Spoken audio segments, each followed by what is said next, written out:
On passe du coup au documentaire Les enfants terribles de la gauche, qui parle un petit peu plus de l'histoire du PS, ses trahisons, voilà. Il y a aussi Mélenchon aussi de l'époque PS dedans. Bref, vous allez voir beaucoup de gens rigolos. Il y a Valls aussi à un moment. Bref.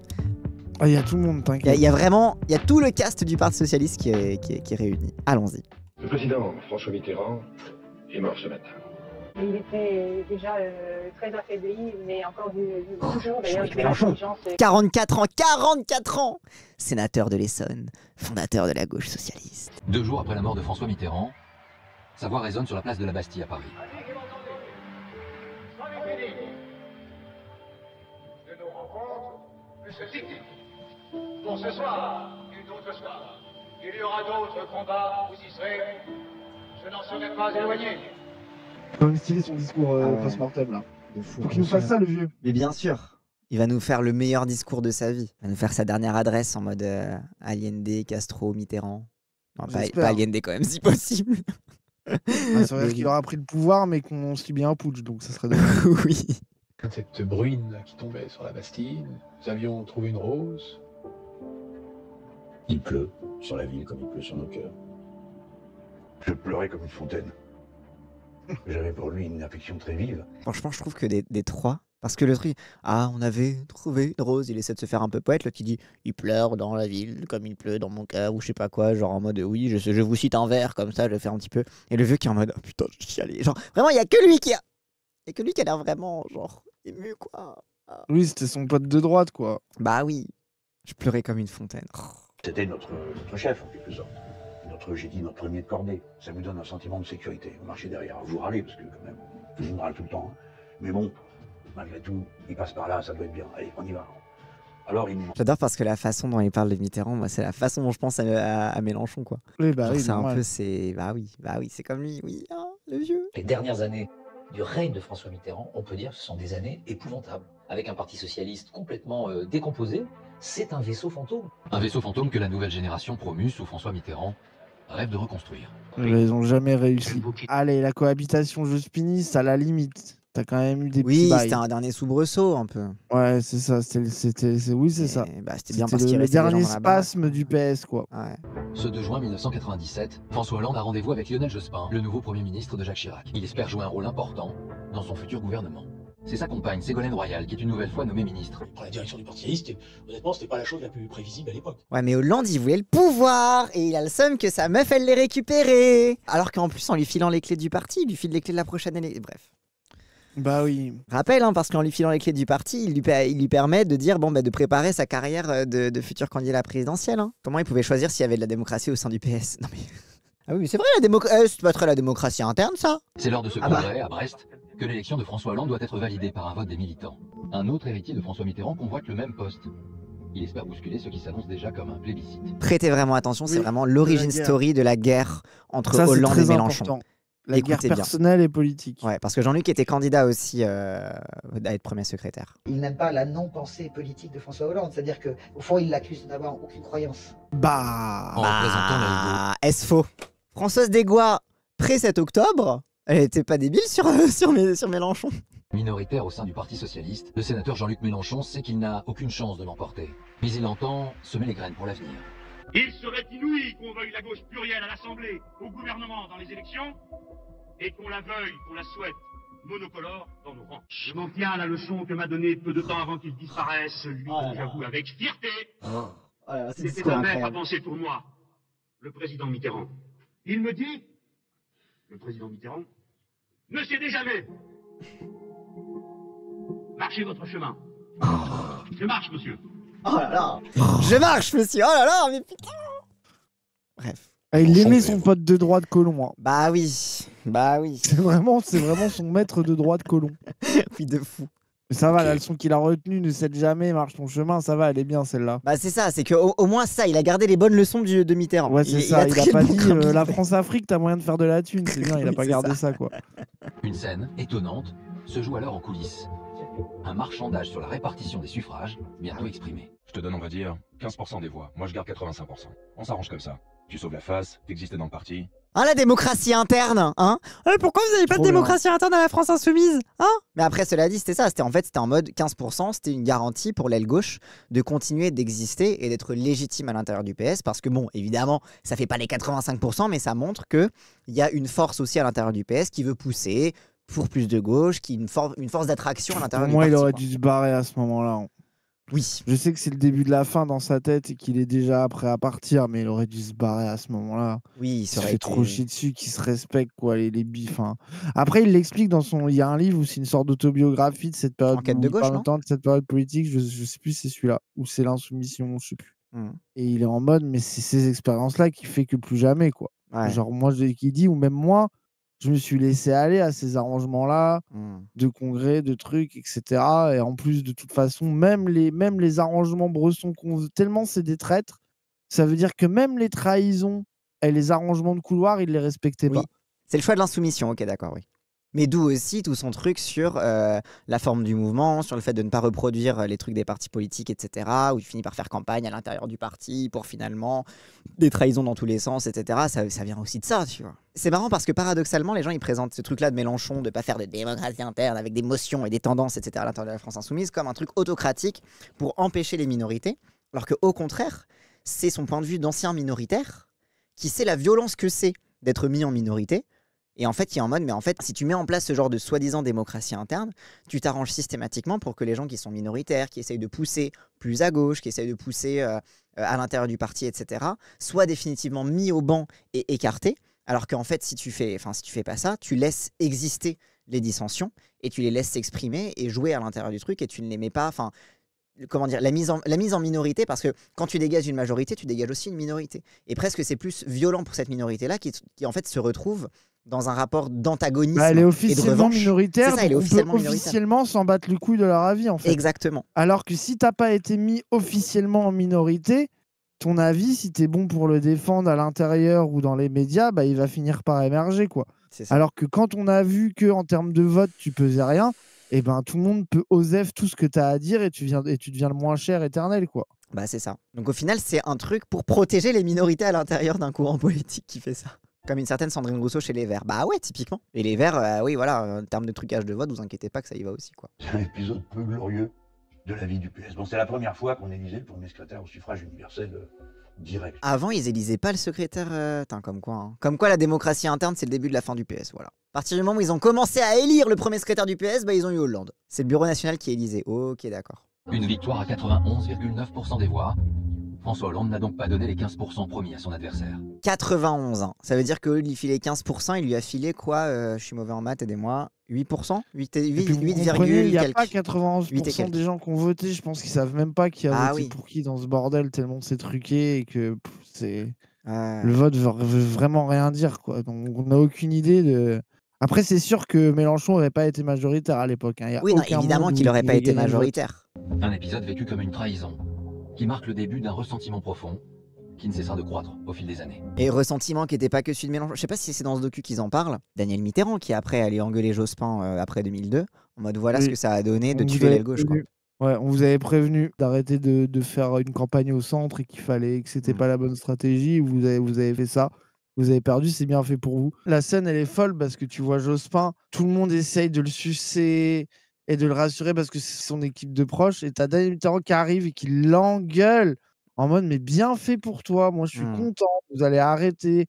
On vous avait dit qu'il fallait pas faire ça, qu'il fallait aller à gauche, qu'il fallait être social. Et lui, il est en PLS, il ose rien dire, c'est trop marrant. Je crois qu'on va l'avoir plus tard dans le docu, mais au cas où, comme ça. François Hollande ne supportait pas ces interventions. Chaque fois que Mélenchon prenait la parole, il y avait un côté genre tout petit sourire, un truc genre ou une petite tapette comme ça, genre bah, sans se rendre compte que le gars était quand même en train de raconter des trucs intéressants. Et ça, c'est vraiment genre. Parce qu'il n'y a pas J'adore seulement comment la ils trahison. Mélenchon à l'époque, ces gens-là. Bah ouais. Aujourd'hui, ça a bien changé. Hein. Ah bah ça, ce qu'il disait c'était intéressant quand même. Hollande il a fait que bully Mélenchon parce que c'est en fait parce que les gens qui disent ah c'est le début du ressentiment de Mélenchon envers Hollande. Non, le ressentiment c'est pas que de s'être fait baiser sur les voies, c'est aussi que pendant tout le reste du temps, Hollande l'a traité comme une merde.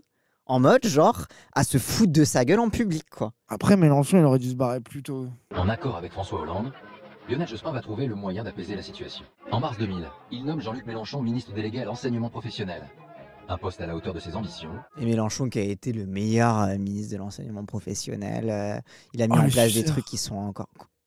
Non, je suis d'accord avec toi, j'ai envie de dire que t'es un suceur. C'est bien littéralement ce juste que tu avais dit la réfé. dernière fois qu'on avait fait le Elle réfé. réfé. Oui, en vrai, oui.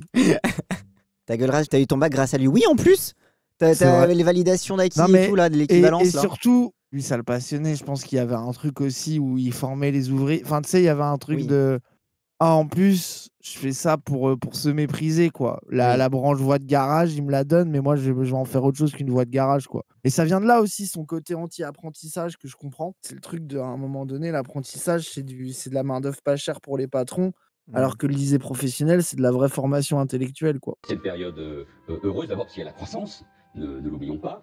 Et puis il y a des engagements qui sont tenus. Les 35 heures, les emplois jeunes, la couverture maladie universelle. Ça, le La chien, va que des personnalité trucs de que vous Jospin. avez essayé de détricoter. Oui. Ah, c'était bien, tous les trucs qu'on a niqués après quand moi j'étais Premier ministre, du coup. C'était super, vraiment, ce qu'ils ont fait. C'est bien pour ça que je les ai détricotés. Après, tu me diras, ah oui, logique. C'est bien parce que c'était génial qu'il les a détricotés, puisque ce mec, c'est... L'instinct sur le PS, c'est des carriéristes qui s'en battent les couilles des idées. C'est tellement réel. Ces gens-là, ils ont juste passé, ils veulent juste être au pouvoir, quoi. Que ça soit le PS, les centristes, que ce soit LR, ils iront avec tout le monde. Je suis sûr que Valls, il serait prêt à aller dans un gouvernement d'extrême droite si on lui proposait. J'en suis persuadé. à Barcelone, c'était le cas. Hein. Bah oui, c'est Il est ça. allé avec l'extrême droite. Hein. Le bon bilan des 5 années menées par Lionel Jospin à la tête de la gauche plurielle le pousse naturellement à être le candidat légitime à l'élection présidentielle de 2002. Imaginez juste une minute, monsieur le Premier ministre, monsieur le candidat, que vous soyez pas au second tour. Oui. Vous votez pour qui? Non. Allez, rigole, hein. Ah avec ouais, ta vas-y, campagne hein. de pauvre con, va. Marre-toi, Pauvre vas-y. con, Hein. Moi, Les pas au petits second pauvres tour. cons. L'une des raisons de la défaite de Jospin, c'est que la stratégie du PS, normalement, c'est de faire un premier tour à gauche et de se recentrer au second tour pour avoir les centristes. Donc, Parti radical de gauche, qui sont quand même un peu centristes, et même Bayrou, etc. quoi. Et Jospin, il était aux affaires, il était tellement persuadé que c'était la gratuit. gauche allait massivement voter pour lui et que c'était gratuit parce qu'il était aux affaires, qu'il avait fait les 35 heures et que de toute façon, c'était le PS et que le PS, c'était les seuls gens de gauche qui pouvaient gouverner, qu'il a fait un premier tour pour gagner le centre. Et sauf qu'en faisant un premier tour pour gagner le centre avec en plus une vivacité de l'alternative à gauche, que ça soit écologiste, que ça soit l'extrême gauche, Oui. des trotskistes, En gros, en 2002, que ça pour- soit même le PRG avec Taubira, etc. Ouais. Pour les gens qui n'ont pas la ref, Et- en 2002, la défaite de Jospin a été beaucoup attribuée au fait qu'il y avait beaucoup de candidats à gauche en C'est faux. 2002. Mais c'est faux, déjà, il n'y en avait pas plus que les autres élections. Mais c'est surtout que en fait, le fait qu'il y ait tous ces candidats, ça voulait dire qu'il y avait une vivacité aussi un peu plus à gauche. Quoi. Mais s'il avait fait s'il avait fait une campagne, il avait dit en campagne, je ne ferai pas un gouvernement socialiste, je ne ferai pas une politique socialiste, il avait dit. Il n'y avait pas dit, 10% de trotskistes en France, mais par contre, il y avait 10% de gens qui ne voulaient pas voter Jospin et qui étaient à gauche. Il est allé voir des ouvriers qui étaient dans la merde, il leur a dit l'État ne peut pas tout. Oui, avec ses mains dans les Il poches. était là. gêné, il gardait les mains dans les poches face aux ouvriers, il était gêné de leur serrer la main. Et il avait dit comme excuse qu'il avait mal à la main parce qu'on serrait trop de mains. C'était ce niveau de déconnexion de protestants austères là. Oh. À Ça, l'époque, c'est ta famille, hein, c'est un huguenot, hein, Cassandra, rappelle. Hein. L'état-major de Lionel Jospin était déjà dans la préparation du deuxième tour et il y avait déjà tout un plan qui était très très très minutieusement préparé. Puis ils sont tous dans le déni. Moi, je me rappelle de Mélenchon qui dit les jeunes autour de moi venaient me voir et me disaient personne ne veut voter Jospin autour de moi. Mélenchon était en mode je ne les écoutais pas. J'étais dans le déni, je refusais de l'entendre. Et il parle même du fait que justement, lui, il fait partie de ceux qui pètent un câble après la défaite à responsabiliser les Taubira et les partis d'extrême gauche, enfin ceux qui se sont présentés contre Ouais, lui, la division des voix en et mode tout, mais j'avais tort en fait. Le problème c'est qu'on a fait une campagne au centre et que j'étais dans le déni, qu'il y avait une aspiration à accélérer ce qui existait déjà des 35 heures et à continuer ça, et en fait on a donné le signal inverse, que ce qu'on a vu c'était déjà bien et que ça allait se recentrer et que tu vois quand dès le premier tour tu te recentres, alors que les gens, enfin voilà quoi, tu vois, puis il faut comprendre les gens aussi, c'est le début de l'altermondialisme. En fait, il y a une vivace, en fait, il y a un peu un renouveau de la gauche, que ce soit l'extrême gauche trotskiste, que ça soit l'écologie qui devient de plus en plus radicale. Enfin, t'as un truc, tu vois, il y a un truc qui va pas avec le fait d'être sclérosé et d'être au PS et de faire une campagne au centre. Les gens voulaient se dire que on a été en cohabitation, là on va gagner. Donc si c'est nous qui gagnons, on va faire plus. Mais c'est vrai que pour les gens qui s'interrogent aussi sur putain pourquoi Mélenchon il s'est pas barré dès qu'il a été mis en minorité, etc. C'est aussi que il restait dans la même culture de parti que les autres. Et du coup, quelqu'un dans le chat qui dit nous a bien engueulé le lendemain du 21 avril. Mais je pense que il était totalement, enfin il était à courte vue, il était dans le jus en fait et il voyait pas ce qu'il pouvait pourtant analyser quoi. Il a eu besoin de cet moi je pense aussi que l'électrochoc Hollande de la trahison à l'intérieur du PS a été un électrochoc. Je pense que cette campagne dans laquelle il s'est plongé en a été un autre. C'est pour ça qu'après s'être barré du PS, il s'est barré en Amérique latine. Et on est d'accord que là, le traité européen n'est pas encore passé. Non, c'est pas encore, Non, c'est 2002. Oui, c'est ça, parce que pareil, je me rappelle que Mélenchon, il parle aussi du moment du traité européen et du fait que déjà, il a reparlé avec l'extrême gauche parce qu'il se retrouvait à faire des meetings avec des gens du PC, du machin, etc., avec l'extrême gauche. Et aussi de reparler avec des gens et de sortir de Solferino un peu, de ce qui sous-entend aussi d'être en mode. Mais en fait, c'est ça la politique, faut que j'arrête, je suis en train de me matrixer, quoi. C'est ça, c'est vrai qu'au final, 97, ça a été une frustration et le début des tensions avec Hollande. Ensuite, le premier électrochoc, ça a été 2005, le traité constitutionnel européen. Et le dernier électrochoc, ça a été 2007, en fait. Les résultats définitifs tombent en cascade. Et ils confirment tous la percée du candidat du Front National. Pour la première fois, la gauche ne sera pas au second tour d'une élection présidentielle. Et vous êtes tous les responsables de ça. Bah ouais. Tous bande de traîtres, toujours là, qui essayent encore de gratter. Tous dans la salle, encore en train d'essayer de nous baiser pour refaire la même chose. Bande de chiens, vous en avez rien à foutre que l'extrême droite passe. Ils ont tué notre camp politique, tous ces gens, quoi. Oui, là, on est à un force niveau de jouer avec traîtrise. Les fachos. Comme les démocrates, qui parient sur le fait que les républicains vont être tellement d'extrême droite que les minorités seront obligées de voter pour eux. Et en oubliant que en fait si l'extrême droite perce, c'est dans toute la société quoi. Et ce qui m'énerve, c'est qu'il y en a une partie qui a même pas eu la décence d'aller chez Macron, leur candidat naturel. Ils font encore croire qu'ils sont de gauche à rester au PS là. Fallait laisser crever ce parti, il a plus aucun sens. Et nous avec la NUPES, on les a fait revenir. Arrête, tu me fais souffrir. Quelle idée de merde, c'est à cause de Mélenchon, ça. Il aime trop le PS, c'est son problème. Ce soir-là, personne n'a osé prévenir le candidat socialiste de sa défaite. Il va donc l'apprendre en arrivant avec son épouse, moins d'1 heure avant l'annonce officielle des résultats. Quelques secondes avant la potence. C'était très très violent. Il est rentré dans son bureau, ils se sont enfermés. Plusieurs responsables s'éclipsent avant même 20 h. Dominique Strauss-Kahn, mais également Laurent Fabius, suivi de peu par François Hollande. Les petits lâches là. La petite bande de lâches qui se disent allez, le prochain tour c'est à nous. C'est ça, c'est qu'ils disent que c'est la mort de la génération Jospin. Que faut pas être associé à ce mec, que c'est la défaite et que c'est eux qui vont récupérer le bousin quoi. Les rats qui ont fait par ailleurs. C'est ça, les rats. C'est seulement en arrivant aux abords du plateau de télévision que François Hollande découvre qu'il a été doublé. Charles Taguillet est arrivé sur ce plateau Laurent Fabius. Et voilà, ils se ruent tous sur les plateaux télé. Et là, c'est Fabius qui a eu la parole en premier. Et du coup, ils disent non, faut que je parle en premier. Comme ça, faut que je sois le premier à enterrer Jospin pour me placer pour la suite. C'était ça. C'était vraiment le panier de crabes qui s'est resserré sur les crabes, qui ont encore plus donné des petits coups de pince dans tous les sens alors qu'ils étaient morts. Ça, c'était comme les législatives et tout là. Avec ça, c'est très Clémentine Autain aussi. Oui, de fou. Elle aime trop programmer des tweets de traîtres. C'était le truc que j'avais vu, c'était après les élections. Après les élections européennes, je me rappelle, j'étais au rassemblement à République et j'ouvre Twitter et je vois le tweet de Clémentine Autain qui dit oui, à 20h01. Il faut ouvrir. Non, attends. Je vois le tweet de Clémentine Autain qui me paraît un peu anachronique parce que déjà il y avait les appels au rassemblement qui avaient été balancés, tu vois, François Ruffin qui avait appelé au Front Populaire, etc. Et qui dit oui, une nouvelle page s'ouvre, j'en prendrai toute ma part, etc. Je suis en mode tiens, c'est bizarre, pourquoi il dit une nouvelle page, etc. Il a l'air de parler d'un truc comme si le Front Populaire n'avait pas déjà été lancé. J'ouvre le tweet, je regarde l'heure, 20h03. 20h03 minutes. Alors qu'en plus, enfin voilà. Elle avait programmé son putain de tweet pour faire sa petite scission post-européenne comme elle l'avait fait la dernière fois en 2019. Alors du coup, avec tous les trucs Front Populaire, ça me faisait encore plus rire. La guerre de succession a bel et bien commencé. J'assume pleinement la responsabilité de ces échecs et j'en tire les conclusions en me retirant de la vie politique. Et voilà, et Jospin, sa conclusion, ça a été de dire j'abandonne le combat, vous voulez une tête, voilà la mienne, démerdez-vous avec ça, et on va pas se poser des questions de qu'est-ce qu'on a fait de mal, hop, voilà, allez. Ce lâche et ce semard. Je vous ai foutu dans la merde, démerdez-vous avec ça, voilà, allez, ciao. Vite fait, l'extrait de Daniel Mitterrand qui les engueule.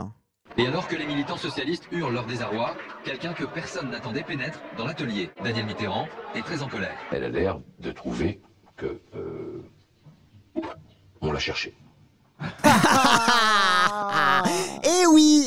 C'est vraiment genre Daniel Mitterrand arrive, tout le monde croit que elle va le rassurer, elle va le cajoler, elle va lui dire c'est tellement triste, etc. Elle dit non, elle dit vous l'avez bien mérité, voilà, vous l'avez cherché. Si Daniel Mitterrand use volontairement d'ironie, c'est qu'elle se félicite du score élevé de l'extrême gauche et de l'échec d'une candidature qu'elle juge pas assez sociale. Fallait écouter la daronne, voilà.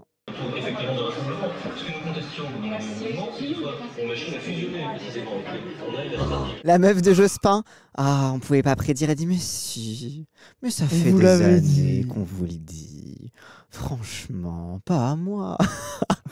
C'est incroyable. Ça, c'est en plus, j'aime trop les bourges qui font ça. C'est vraiment la Oui, métamorphose. Et elle, c'était la gauchiste avec Mitterrand. Elle foutait la merde des fois. Notamment quand il voulait faire du business, il y a eu des trucs où, dans des bails en Afrique et tout, où elle a fait des annonces qui allaient contre ce qu'il avait choisi pour le baiser. Parce que c'était trop impérialiste pour elle.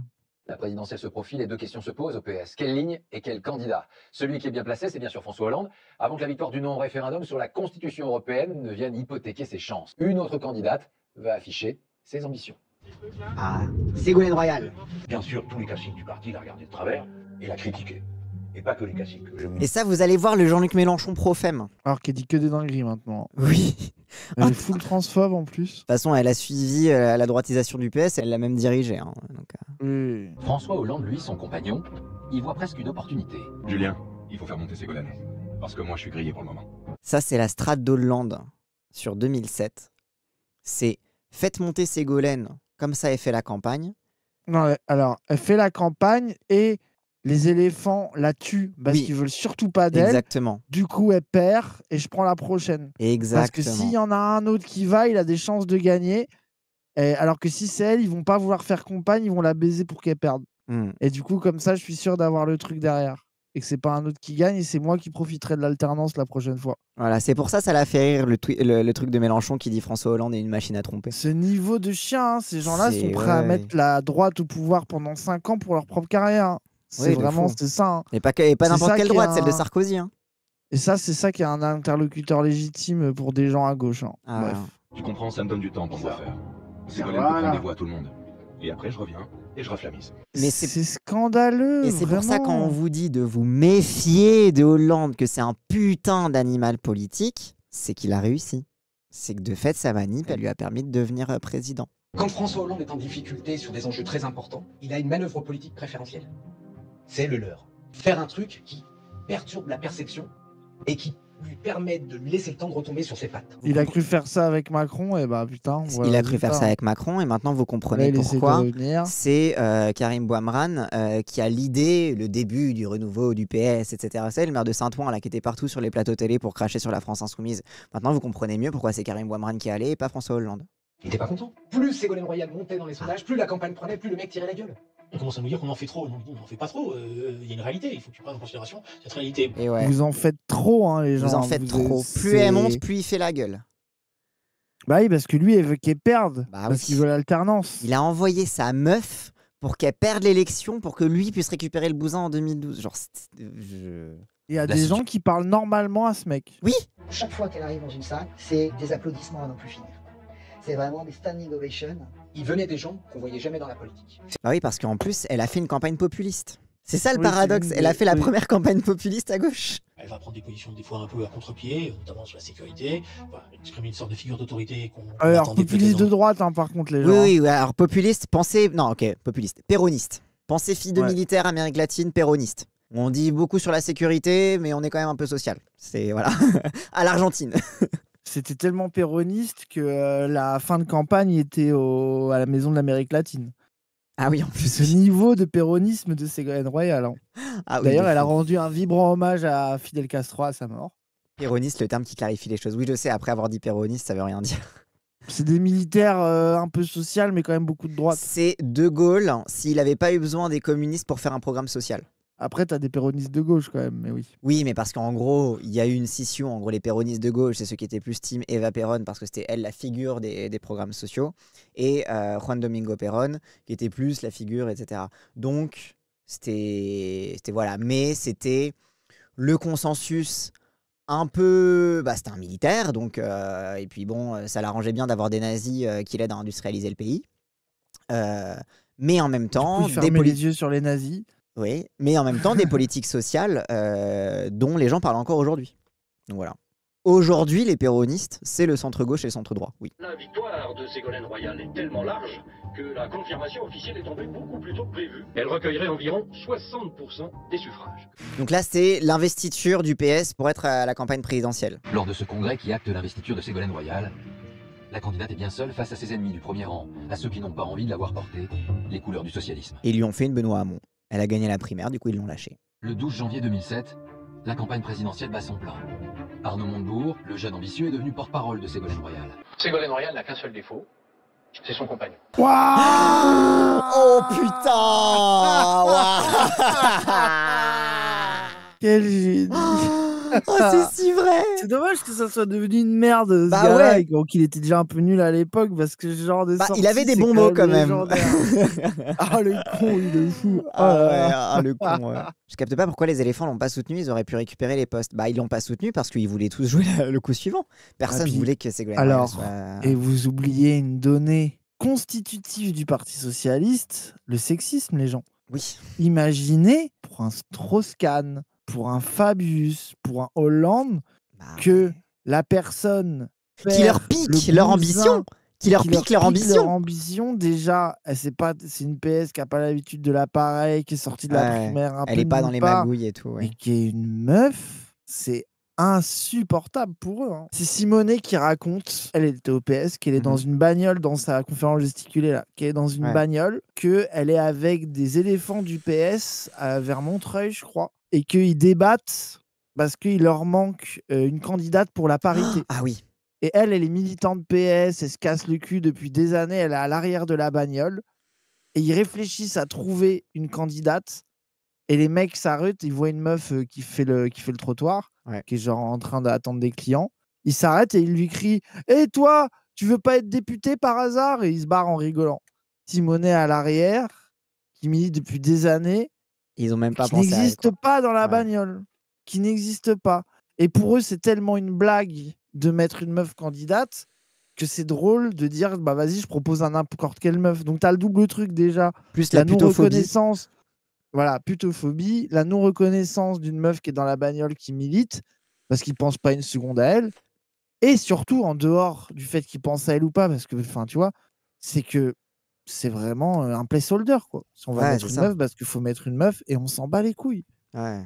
Personne ne peut soupçonner que ce couple n'est plus en couple. On le verra à la fin. J'ai été abandonné par le parti. Ah, ça, elle a raison. Ah ouais, bah, c'est ça. Pas, tout le monde, là, tous les éléphants, ils se sont barrés, quoi. Ils lui ont tiré dans le dos. C'est indéniable, c'est indéniable. Vu que ça aurait été une présidente libérale autoritaire, puisque c'est ce qu'elle est, peut-être que la fin du PS serait arrivée plus tôt et qu'on aurait gagné du temps. Bah ouais. Tu vois, plutôt que d'avoir Hollande en 2012, peut-être que 2012, l'arnaque du PS aurait peut-être été visible 5 ans plus tôt, c'est tout, quoi. Oui, mais après, on aurait entamé les années 2020 avec une droite forte. Et là, pour le coup, c'est l'extrême droite directe. Ouais. Je sais pas. Bon, de toute façon, c'est de la fiction. Oui, bon, de toute façon, oui. Hein. Ségolène Royal sait déjà qu'elle a perdu l'élection présidentielle face à Nicolas Sarkozy. Moi, je votais pas encore à l'époque. Mon premier vote, c'est celui d'après. Bah, au premier tour, t'as voté Mélenchon, non? Non, j'ai voté Besancenot. J'ai voté Besancenot premier, Hollande second. Ah non, c'était Poutou déjà? C'était déjà Poutou? Ah bah, j'ai déjà pas Poutou. voté pour lui alors?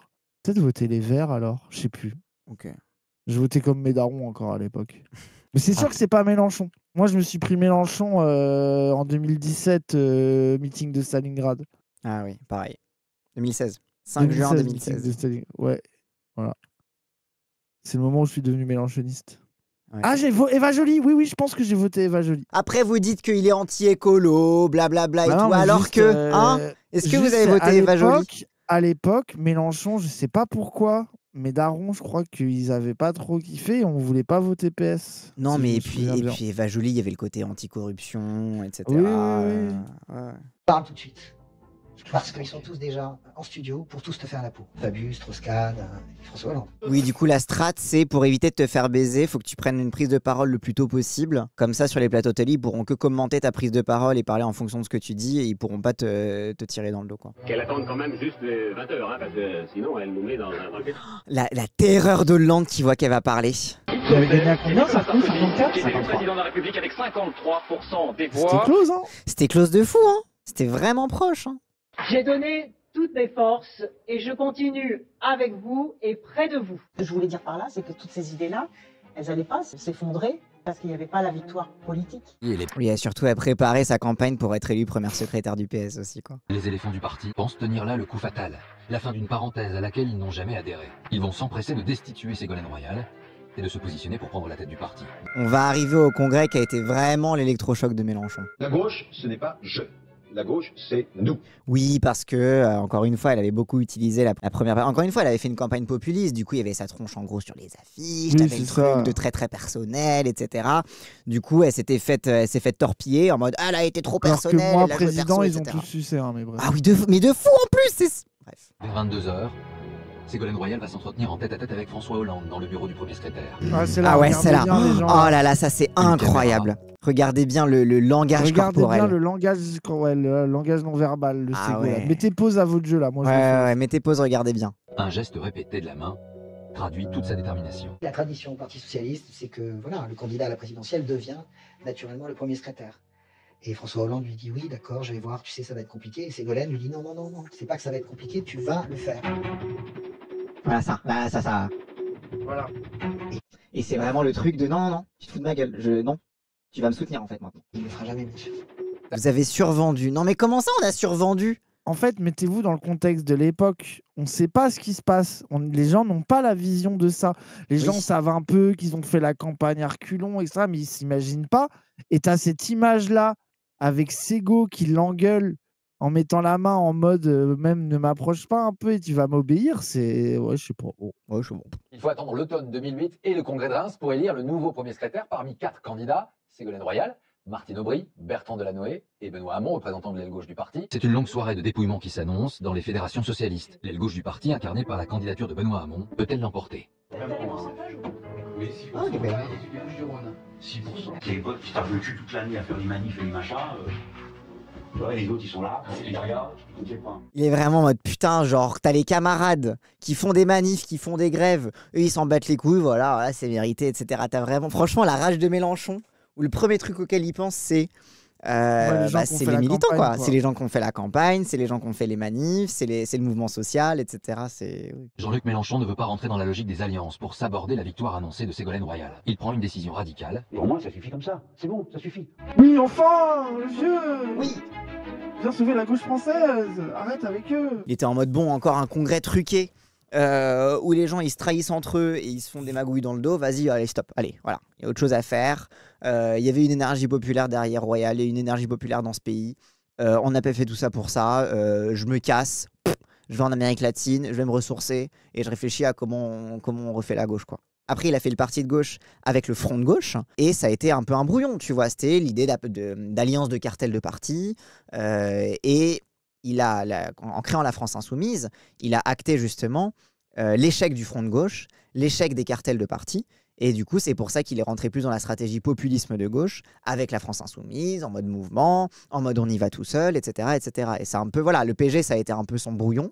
Et après, il a raffiné avec la France Insoumise.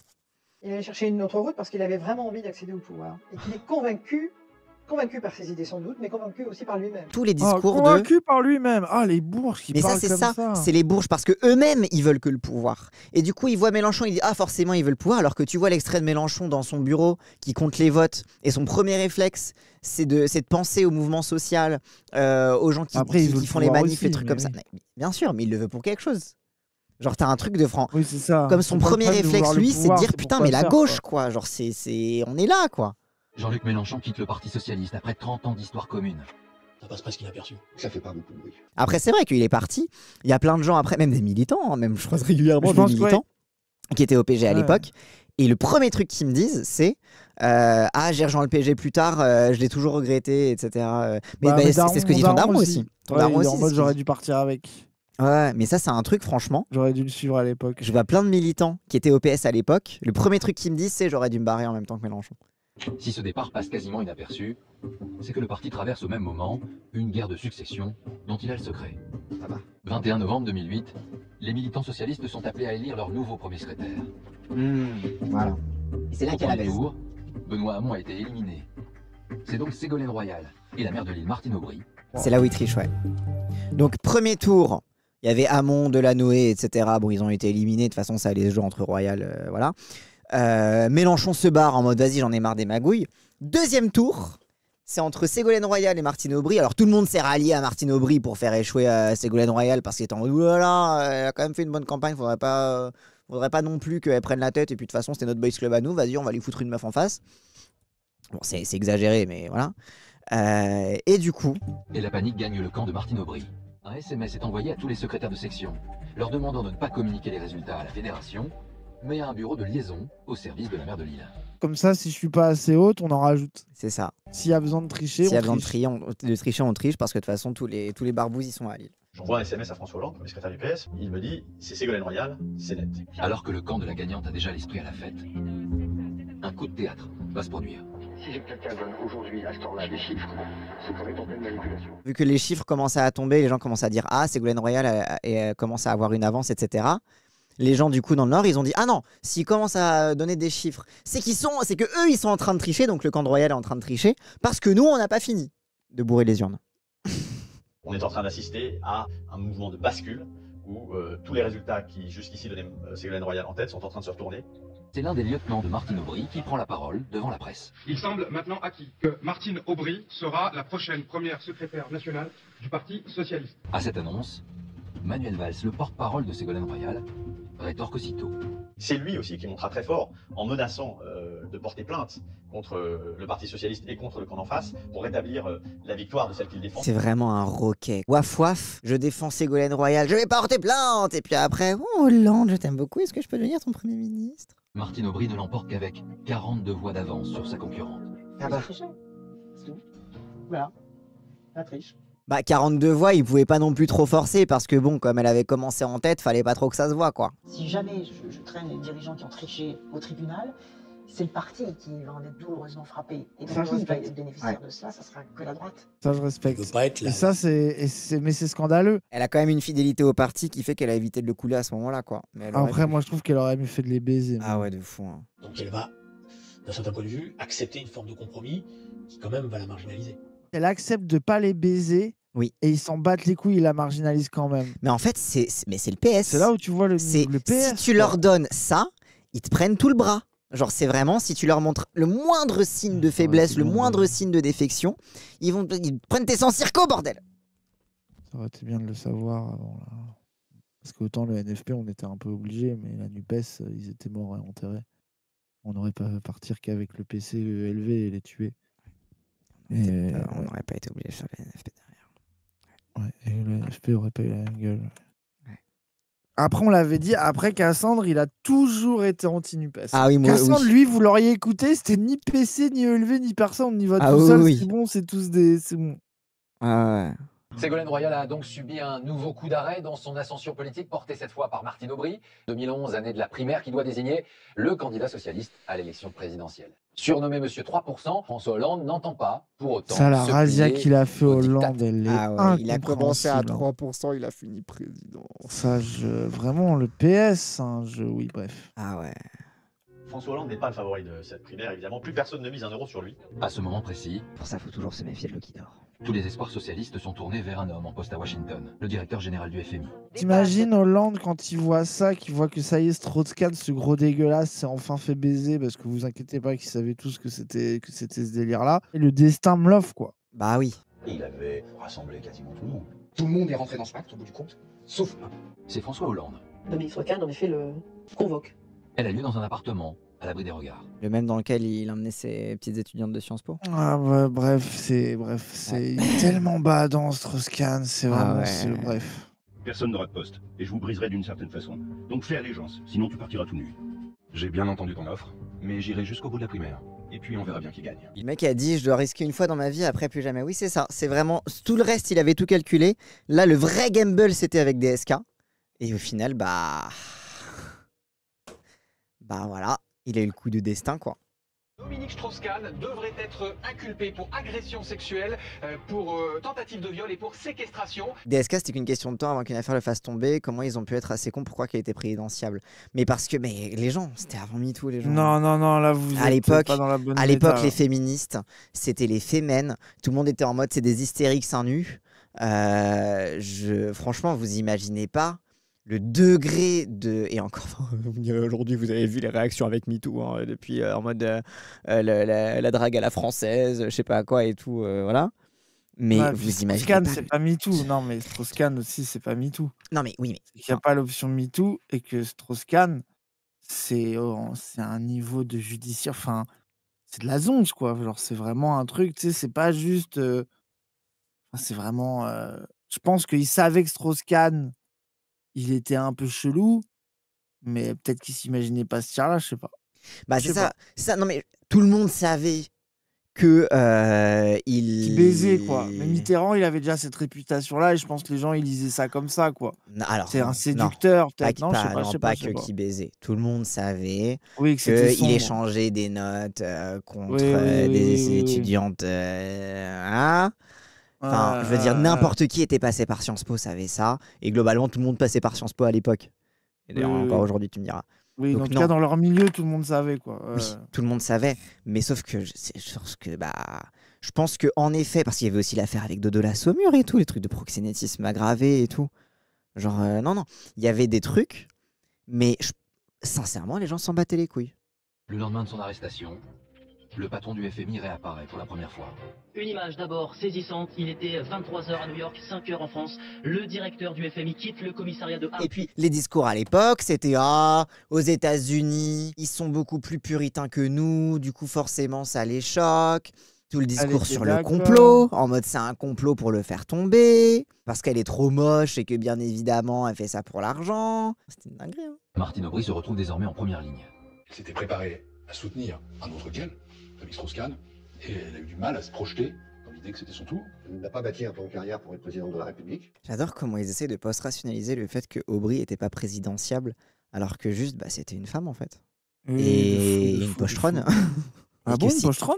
Elle est turbo-alcoolique, tout le monde le sait. Même les guignols de Ah, l'info, ils faisaient des vannes là-dessus. Une femme pas dans les standards de beauté, en plus qu'elle a des problèmes d'alcool, enfin, jamais elle allait, jamais elle allait passer Après, ça pour aurait été un mec, ses présidentiable, quoi. problèmes d'alcool, il n'y avait pas eu de Ah, problème. mais bien il voulait sûr. dire. À aucun moment elle était présidentiable. Évidemment que Hollande, il avait un boulevard à partir du moment où DSK, il était éliminé, quoi. François Hollande arrive en tête avec 38,9%. Pour l'emporter face à Martine Aubry, il est indispensable d'obtenir le ralliement des autres candidats. Mes convictions m'amènent tout simplement à appeler à voter et à nous rassembler autour de François Hollande. Une grande partie des idées que je portais sur la République, la laïcité, la sécurité, bien sûr, mais aussi ce que nous devions faire pour soutenir davantage la compétitivité. Eh bien, Et après, les gens, ils disent c'était Terra Nova, ces fils de... Oui, il a dit, il était aussi raciste que moi, du coup ça va, on s'entendait bien.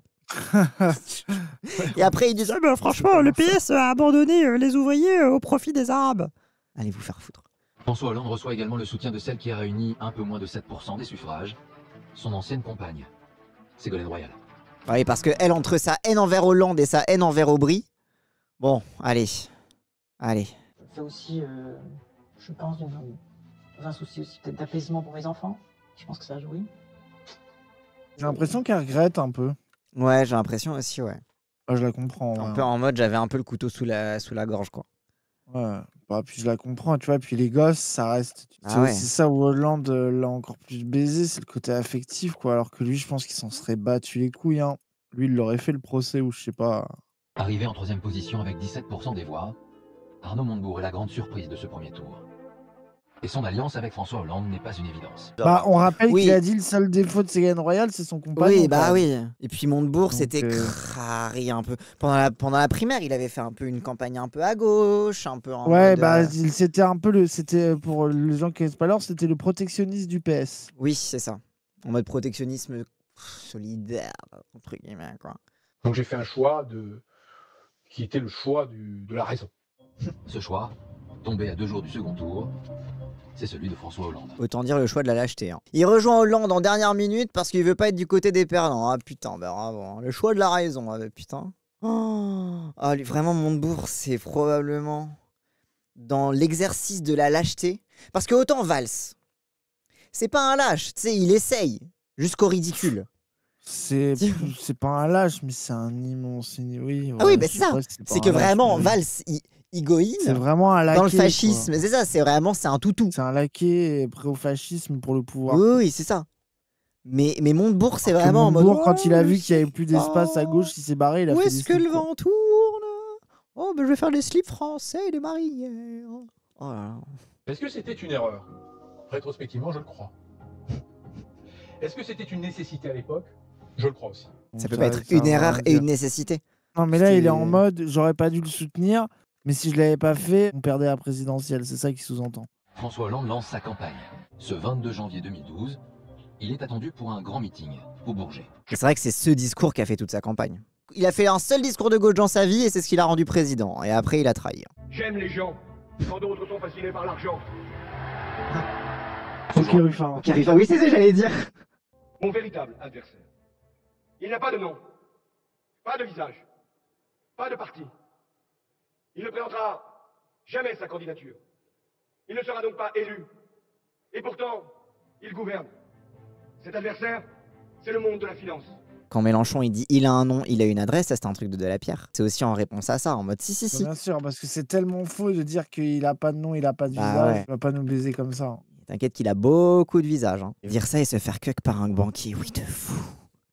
Et après il a foutu un banquier d'affaires au pouvoir. Ah bah tout de suite c'est lui un nom. François Hollande est parvenu à fédérer autour de lui l'ensemble du parti, jusqu'à son aile gauche, comme François Mitterrand avait réussi à le faire avant lui. Mais il avait plus d'aile gauche. Ah si, il y avait Hamon quoi. Hamon qui a sucé Hollande pour après se prendre une Ségolène Royal et se faire abandonner par tout le monde dans le parti. Aubry c'est l'aile gauche. Non, Aubry c'est pas l'aile gauche, mais comme elle avait le truc des 35 heures, elle était codée un peu à gauche. À la botte du chef, mais quand même représente un truc vaguement plus gaucher. Un peu plus à gauche. Le 6 mai 2012, François Hollande est élu président de la République. Manuel Valls et Arnaud Montebourg sont récompensés de leur soutien. Le premier obtient le ministère de l'Intérieur, le second celui du redressement productif. Quand Sarkozy a été battu, on a peut-être oublié ça, il y a eu comme un soulagement dans le pays. Ça aussi, il a gagné grâce à ça. Hollande, bah c'est ça, c'était aussi sur l'anti-Sarkozy qu'il a gagné, c'est réel. Un mois seulement après son arrivée, le rapport annuel de la Cour des comptes révèle des finances publiques très dégradées, bien plus qu'il ne l'imaginait. Après ça, j'ai l'impression, c'est tout le temps ça de... T'arrives au pouvoir et tu réalises que les gouvernements précédents ont tous menti sur les chiffres. Et il y a une erreur qui est commise d'entrée de jeu, c'est de ne pas avoir dit clairement les choses sur la situation du pays. Nous aurions dû dire, c'est beaucoup plus difficile que nous pensions, toutes les promesses que nous avons engagées ne pourront pas les accomplir. Ou alors c'est pas avoir fait vraiment une politique vraiment contre la finance, puisque c'était littéralement la finance qui avait mis au sol l'économie, au hasard. Il aurait fait ce qu'il avait promis de faire, c'est bon hein. Vous étiez un peu d'accord avec Sarkozy sur la question économique. Bah oui, c'est ça, c'est l'UMPS quoi. Je sais pas. Il croit beaucoup à l'importance de la psychologie en économie. Donc il considère que si on envoie des signaux négatifs, on accentue en quelque sorte la crise qui est déjà là. Oui, c'est pour ça l'inversion de la hausse du taux de chômage. Il disait des trucs en mode non mais ça va, on va s'en sortir. Et on lui a fait un procès en amateurisme, un procès en décision molle. En même temps, il disait je vais sauver la Grèce et le lendemain il se couchait face à Merkel. Genre désolé, mais attends, le procès en amateurisme, c'était aussi que c'en était un quoi. Puis l'amateurisme, c'est de la conviction politique aussi. Ah oui. C'est ça qu'il faut pas oublier. Ah oui. C'est pas qu'il est mauvais, c'est que on dirait qu'il a voulu être de gauche, mais qu'il a pas réussi. Non, il a jamais voulu. Il savait pas comment faire pour être de gauche. Une enquête d'un site d'information bon. met en cause son ministre du budget, Jérôme Cahuzac. Un ministre du budget soupçonné d'évasion fiscale. Ah oui, c'est vrai. Mon ennemi c'est la finance et paf, Cahuzac. Le président convoque aussitôt Ah Jérôme. oui, le fameux les yeux dans les yeux. Il m'a dit les yeux dans les yeux quand voilà. Donc ça va. Cahuzac. Ah oui, c'est vrai que c'était ça l'argument. Il incarne une ligne de fermeté en matière d'évasion fiscale. Après tu me diras, Macron il nous a fait pareil avec Darmanin. Il m'a promis entre hommes qu'il n'avait pas fait ça. Il a dit voilà, ouais c'est ça. Je dément catégoriquement les allégations contenues sur le site Mediapart. Je n'ai pas, monsieur le député. Je n'ai jamais eu de compte à l'étranger. Tandis que la justice est saisie d'une pièce à conviction. Surtout quand tu commences à dire je dément ce qu'a dit Mediapart. Une conversation enregistrée à l'insu de Jérôme Cahuzac, dans laquelle il reconnaît détenir un compte en Suisse. Et il finit par avouer, après 4 mois de déni, qu'il est bien un évadé fiscal. Le 30 mars 2014, la gauche subit une défaite historique aux élections municipales. Le ministre de l'Intérieur, Manuel Valls, fais passer un message au président de la République. Maintenant, tu te retrouves à poil devant les Français. C'est pas l'expression chez toi. La droite l'a emporté partout. Du coup, ils ont fait quoi? Ils ont mis un Premier ministre d'extrême droite. Genre, c'est... Avec le soutien de Montebourg et Hamon. Avec eux, exactement. Manuel Valls, il a un défaut, c'est qu'il est extrêmement clivant, ou en tout cas il a une tendance à fracturer beaucoup la gauche. Les écologistes de l'après-guerre, Cécile Duflot le déteste, et il est sur une ligne économique qui déplaît fortement à Arnaud Montebourg et à Benoît Hamon. Arnaud Montebourg et Benoît Hamon, c'est auprès de ces deux ministres qui le trouvent combattant pro-libéral que Manuel Valls va chercher un soutien. Tant qu'on est d'accord sur la politique économique. Il n'était pas sûr si l'aile gauche du parti allait apprécier, du coup il a demandé à Montebourg. Montebourg était « Oui, je suis d'accord avec l'austérité. » Genre, évidemment, ils étaient tous austéritaires. Nous étions d'accord sur le fait qu'il fallait réfléchir la politique économique. Bah oui, il n'y avait plus d'aile gauche au PS, bah voilà. On retrouve autour de Manuel Valls deux poids lourds de son équipe. Benoît Hamon à l'éducation nationale et Arnaud Montebourg à l'économie. Mais également une revenante, Ségolène Royal à l'écologie. Arnaud Montebourg dit à Manuel Valls, bon ben maintenant il va falloir dégommer les terres. Et Manuel Valls lui dit, mais je suis Premier ministre maintenant. Il est hors de question de dégommer François Hollande. Je suis son Premier ministre. Bah oui. Évidemment, c'est un roquet, un chien. Montebourg, il était en mode, oh, Valls, il va nous débarrasser d'Hollande parce que c'est un lâche et du coup il repose sur les autres pour faire ça. Et Valls, il est en mode, non, non, j'ai un nouveau maître maintenant. Voilà. Jusqu'à quand tiendra cette loyauté réclamée par le Premier ministre à l'égard du président? Cette alliance contre nature entre deux gauches que tout semble opposer? De gauche que tout semble opposer, non mais... Ils ont fait les frondeurs, ils sont opposés à rien, qu'est-ce qu'ils racontent? À nos yeux, la politique économique qui va être confirmée va se traduire par de la pauvreté en plus, des inégalités en plus. On a parfaitement conscience de la portée de ce que nous allons dire.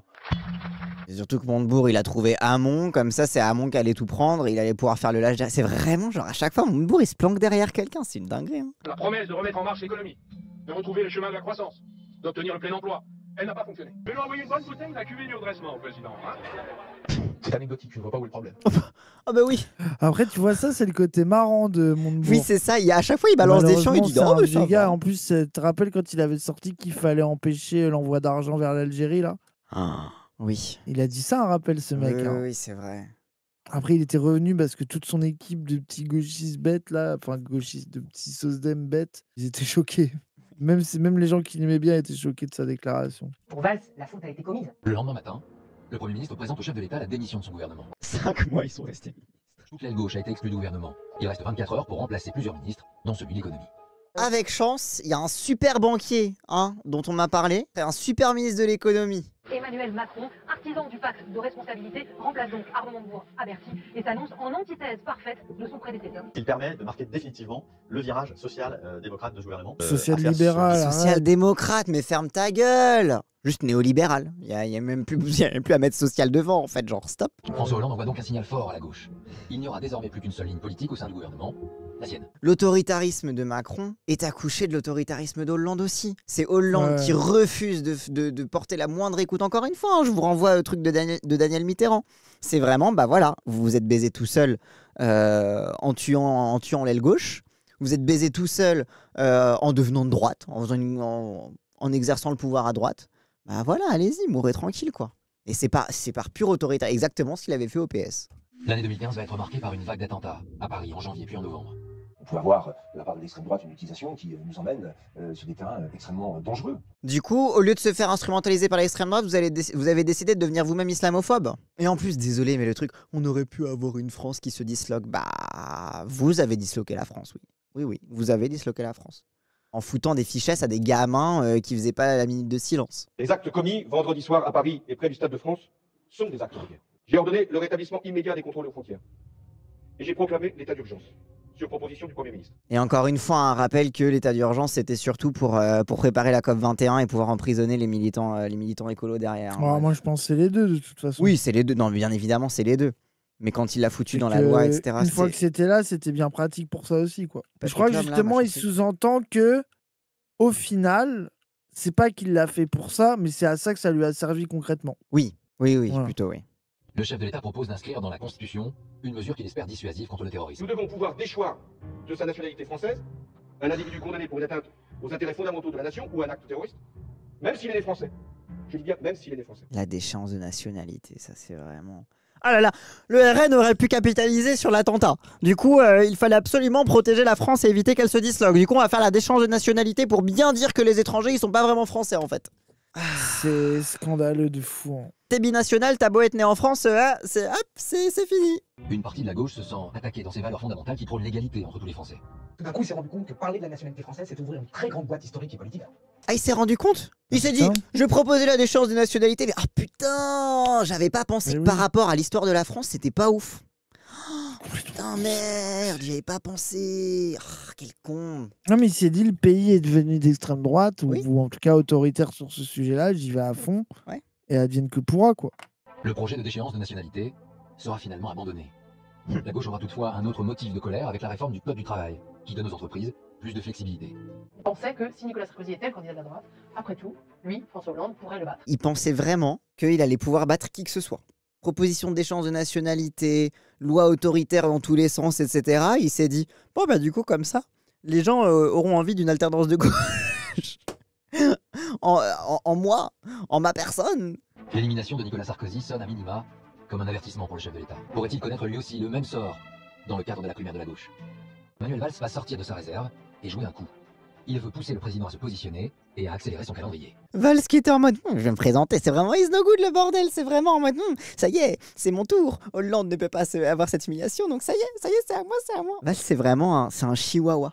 À l'issue de ce déjeuner, Manuel Valls assure le président qu'il ne se présentera pas contre lui. Il a compris que la situation allait bientôt se dénouer. Il est décidé à ne pas démissionner et il est décidé à ne pas porter ce rôle du traître. Il a laissé Emmanuel Macron endosser le rôle de Brutus. 3 mois plus tard, il quémandait un siège de député chez Macron, oui. Et après, il partait en Espagne. Macron, il avait refusé en plus. Il avait refusé, il s'était présenté en candidat unique. Oui, en un candidat libre. Oui, c'est vrai. J'ai décidé de ne pas être candidat à l'élection présidentielle. Ce renoncement présidentiel historique, après près de 5 ans au pouvoir, signe l'échec d'une gauche tiraillée entre des courants que tout oppose. Mais non, c'est pas une gauche tiraillée entre des courants que tout oppose. En fait, mais c'est vrai que c'était ça le cadrage médiatique à l'époque. C'est la gauche est tellement divisée entre une gauche raisonnable et une gauche des frondeurs que du coup, en fait, non, c'est juste que la gauche, elle était morte. C'est vrai. La gauche, elle était avec Mélenchon qui créait la France insoumise à ce moment-là. Ils disent encore qu'il y avait des gauches différentes à ce moment-là sous Hollande. Mais putain, mais même les frondeurs, ils étaient néolibéraux. Ça va donner primaire, into Hamon qui gagne la primaire, into le PS qui le lâche et qui va se carapater chez Macron. Oh là là, ah ouais putain. Et voilà, c'est la fin du docu. Ah, intéressant. Hein. En tout cas, franchement, ce que j'aime beaucoup avec ce docu, c'est que c'est vraiment du long cours. C'est vraiment de la mort de Mitterrand à la mort du PS, quoi. C'est la lente agonie. Puis tu vois pourquoi on n'arrête pas de répéter qu'on veut se séparer d'eux, quoi. Bah vraiment, oui. C'est que c'est dans leur ADN. Même. Vous avez vu leur monde politique, leur imaginaire, leur manière de relationner. Enfin, c'est. Parce que tous les cadres actuels du PS qui vont aller faire leur petit conclave avec le Premier ministre Bayrou, etc., ils étaient dans les cabinets de tous ces pourris-là, en fait. Genre, ils ont bossé pour tous ces pourris-là, quoi. Genre, à un moment. Oui, il n'y a rien à sauver dans le bordel. Bah, oui. Ou alors, pire, ils militaient à cette époque et ils sont restés. Oui, c'est ça. Ils ont connu ça et ils se sont dit non, il y a encore du bon à sauver. Oui, c'est ça, ils ont fait le choix de rester. Ah ouais. Enfin bref, voilà les gens. C'est la fin du documentaire. Ciao les gens.